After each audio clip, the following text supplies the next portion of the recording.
Petrol को लेके जो आजकल परेशानियां चल रही हैं, पेट्रोल पंप पर ड्राई भी हो रहे हैं, पंप ड्राई हो रहे हैं, लेकिन ऐसी कोई कमी नहीं है देश में। क्रूड ऑयल की कोई कमी नहीं है, पेट्रोल डीजल की कोई कमी नहीं है। एक कुछ हिंदुस्तान पेट्रोलियम में कुछ दिक्कत आई है, वो भी मेरे ख्याल दिक्कतें पूरी हो जाएंगी, कुछ दिनों में सॉल्व हो जाएंगी। वो भी काफ़ी सीरियसली ले रहे हैं, गंभीरता से इसको ले रहे हैं मसले को। और ऐसी उसके बाद जो भारत पेट्रोलियम है, भारत पेट्रोलियम भी ठीक कर रहा है, अपनी सप्लाई को ठीक कर रहा है। इंडियन ऑयल में अभी कोई कमी नहीं है और ना आने की कोई उम्मीद है। जिस तरह उपभोक्ताओं में हड़कंप की स्थिति है, उपभोक्ताओं में हड़कंप तो यह है कि जब अफवाहें फैलती हैं तो हमारे यहाँ आपको पता ही है कि भाई हड़कंप मसला ही है। लेकिन ऐसी कोई प्रोडक्ट की कमी नहीं है, किसी पेट्रोल डीजल की बिल्कुल कमी नहीं है देश में, और कहीं कमी नहीं। हाँ, 10-5 दिन तो लगेंगे, जब एक बार हड़कंप मचा है उसको ठीक करने के लिए 5-7-10 दिन लगेंगे। एचपीसी के अलावा एचपीसी के अलावा दूसरी कंपनियों कहीं दिक्कत नहीं है, थोड़ी बहुत बीपीसी में वो भी ठीक हो रही है। सर क्या कारण है, काफ़ी इम्प्रूवमेंट। क्या कारण है जो बूमर फैल रहा है? कारण तो एक तो ये है कि आपका रशिया यूक्रेन का जो युद्ध हुआ है उससे कुछ सप्लाई में कमी आई है, सप्लाई में दिक्कतें आई हैं। और एचपीसीएल का जैसे हमें पता चला है कि एचपीसीएल का, हिंदुस्तान पेट्रोलियम का, उनसे रशिया से डायरेक्ट सौदा हुआ था जो शायद कैंसिल हो गया।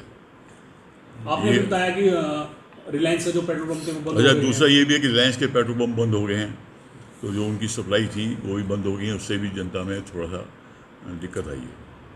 उधर आपके एसआर के पंप्स हैं जो आजकल नियारा के नाम चल रहे हैं, उनमें भी दिक्कत आ गई है। क्या कारण है बंद हो रहे हैं? रिलायंस ने बंद कर दिया। रिलायंस में कुछ रेट डिफरेंस है इनका, जो सेलिंग रेट है और जो उनका परचेज रेट है उसमें फ़र्क आ रहा है बहुत ज़्यादा। तो उपभोक्ताओं को डरने की जरूरत नहीं है? नहीं, उपभोक्ता डरने की जरूरत नहीं, कोई कमी नहीं है हिंदुस्तान में, पेट्रोल डीजल की कोई कमी नहीं है। मुजफ्फरनगर में क्या पोजीशन है सर? मुजफ्फरनगर में कोई ज़्यादा दिक्कत नहीं है, देखो आप ठीक ही चल रहा है, आप आ रहे हैं शहर में, आप हैं देख रहे हैं, ज़्यादा दिक्कत नहीं है।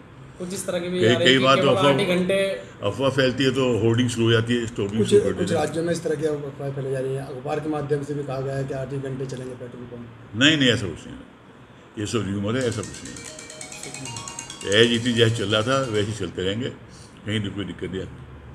लेकिन मेरा बस सुझाव ये है कि भाई ग्राहक से भी कि भाई होर्डिंग ना करे, ज़्यादा स्टॉकिंग ना करे, जितनी जरूरत है उतना तेल लेता रहे। मेरा नाम मुजीब है। अच्छा, मुझे जैसे पेट्रोल लेने आते हो कभी यहाँ पे मना किया गया या स्टॉक बताया गया कि पेट्रोल खत्म हो गया? नहीं, ऐसा कुछ नहीं है, मैं रेगुलर पेट्रोल डलवाता हूँ, यहाँ पे भरवाता हूँ, रोजाना पेट्रोल मिलता है। जितना पेट्रोल आप मांगते हो मिलता है उतना ही मिलता है, कोई इशू नहीं है। अच्छा, कुछ दिनों से इस तरह की अफवाह चल रही है कि पेट्रोल खत्म हो गया है। हाँ, अफवाहें चल रही हैं, कुछ सोशल मीडिया पे भी चल रही हैं, वैसे भी सुनने में आ रहा है कि पेट्रोल खत्म हो जाएगा, कम हो रहा है, लेकिन ऐसी कोई प्रॉब्लम नहीं है। मुजफ्फरनगर में कोई पेट्रोल शॉर्ट नहीं है। कभी ऐसा तो नहीं हुआ कि जितना रेट होता है उससे ज़्यादा आपसे लिया गया? नहीं, जितना रेट चलता है इतना ही मिलता है, पर डे रेट चेंज होता है, उसी हिसाब से चेंज होता है यहाँ पे। यानी पेट्रोल की कोई कमी नहीं है? कोई कमी नहीं है, पूरा मिलता है।